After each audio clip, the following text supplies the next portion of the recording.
The preciousness of faith unfolds before us like gold in the fire, drawn from TableTalk Magazine and rooted in 1 Peter chapter 1 verses 6 through 7, where trials are not the end of the story, but the refining hand of grace.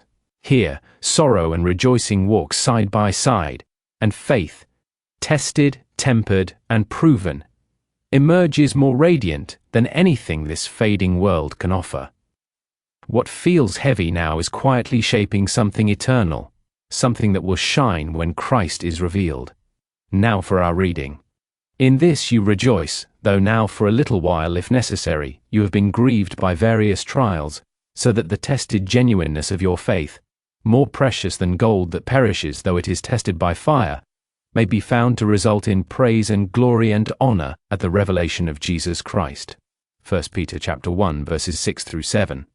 As Christians, we have an indestructible and eternal inheritance that will be our full possession at Christ's return.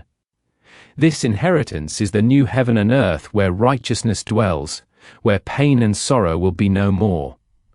All who have trusted in Christ will surely receive this inheritance. As Peter notes, we are guarded by God's power through faith until the day when we take hold of it. Ultimately, our omnipotent Creator preserves us in our faith. We must continue to believe, but we do so because of His work in us. The apostle in today's passage states that we rejoice in this, that is, our inheritance.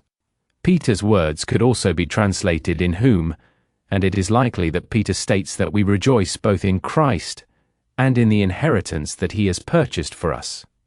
Indeed, what makes our inheritance so wonderful is that it is in and through Christ, and our eternal joy will be found in our being with Christ and seeing Him as He is. What makes Christian joy so remarkable is that our rejoicing occurs in the midst of various trials. The Christian life is blessed, but it is not easy, for suffering characterizes the life of faith from conversion until we enter glory. This does not mean that the Christian life is only trials and tribulations. Rather, in following Jesus, we inevitably open ourselves up to attacks from the world, the flesh, and the devil.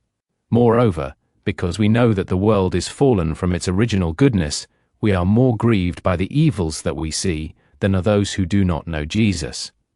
Verse 7 of today's passage says that we rejoice in our trials because we know that the pain has a purpose, the testing and refinement of genuine faith.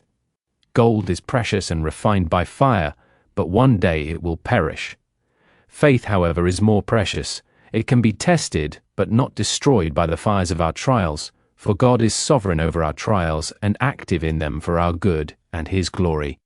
Dr. R.C. Sproul comments, God uses the iniquitous afflictions wrought by human hostility for the ultimate well-being of His children.